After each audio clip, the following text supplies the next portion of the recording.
సభాధ్యక్షులు పెద్దలు గౌరవనీయులు తొలి శాసనసభ చైర్మన్ పెద్దలు నరసనాచారి గారికి, వేదిక మీద ఉన్నటువంటి గౌరవ పెద్దలకి, వేదిక ముందున్నటువంటి మిత్రులకి, సహచరులకి అందరికీ పేరు పేరున హృదయపూర్వకమైన నమస్కారం. జయశంకర్ సార్ గురించి అందరికీ అన్ని రకాల అనుభవాలు ఉన్నాయి. జయశంకర్ గారు ఒక పార్శ్వం కాదు, ఒక సంస్థకు సంబంధించినటువంటి వ్యక్తి కాదు, ఒక భావజాలానికి సంబంధించినటువంటి వ్యక్తి కూడా కాదు.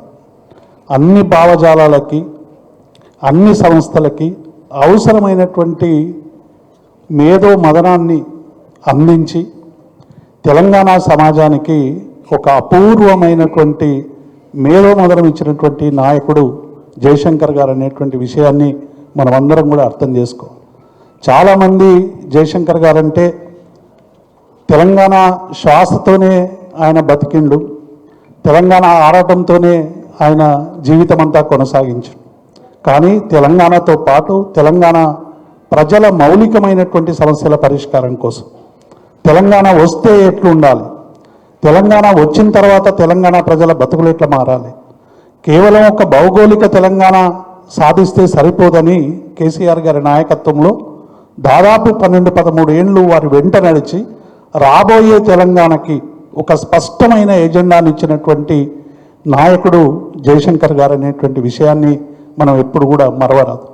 ఉద్యోగ సంఘాలుగా అనేక సందర్భాల్లో, ఎందుకంటే వారు విద్యార్థి దశ నుండి వారి జీవితం అంతా కూడా ఉపాధ్యాయ సంఘ నాయకునిగా, ఉద్యోగ సంఘాల నాయకునిగా కూడా జయశంకర్ గారు ఎస్టీయూలో పనిచేసి ఆ రోజు 69లో జరిగినటువంటి తెలంగాణ రాష్ట్ర సాధన కోసం జరిగినటువంటి సమ్మె ఎట్లా ఆ రోజు పాలకులు దాన్ని విఫలం చేసినటువంటి నేపథ్యాన్ని, అనుభవాల్ని దృష్టిలో ఉంచుకొని కేసీఆర్ గారి నాయకత్వంలో జరుగుతున్నటువంటి విశాల ప్రజా ఉద్యమంలో ఉద్యోగుల పాత్ర ఏంటి అనేటువంటి ఒక గొప్ప నిర్వచనాన్ని ఇచ్చి, అటు పెండవునైనా సకల జనుల సమ్మె అయినా అనేక ఉద్యమాలకి ఒక మెంటర్గా మా అందరికి కూడా మార్గదర్శకునిగా నిలిచినటువంటి గొప్ప నాయకుడు జయశంకర్ గారు.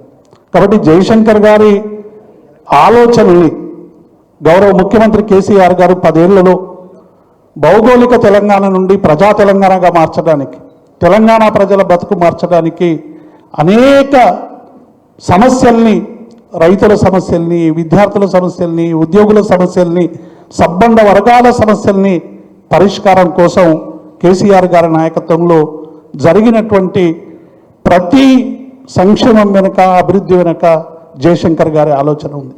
కానీ గత 2 సంవత్సరాలుగా మనమందరం కూడా చూస్తూ ఉన్నాం.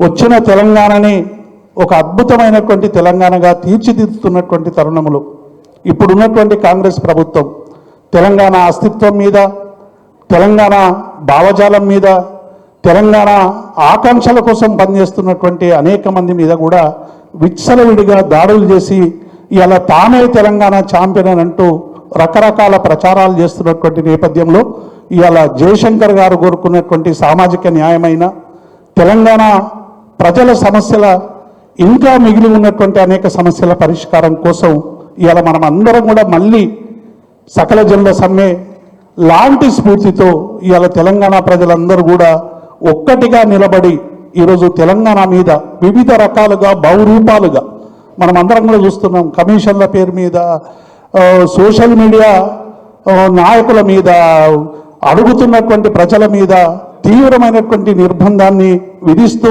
ఇవాళ గొంతులు నొక్కేటువంటి ప్రయత్నం చేస్తూ ఉన్నారు. కేసీఆర్ గారి నాయకత్వంలో టీఆర్ఎస్ పార్టీగా, బీఆర్ఎస్ పార్టీగా మనం అందరం కూడా జయశంకర్ ఆలోచనను ముందుకు తీసుకుపోవడమే మన ముందున్నటువంటి కర్తవ్యం.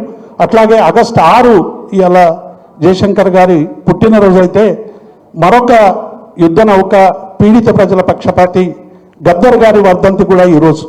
కాబట్టి గద్దర్ గారికి, జయశంకర్ గారికి ఇద్దరికీ వినమ్ర నివాళులు అర్పిస్తూ థ్యాంక్ యూ. జై తెలంగాణ. గౌరవ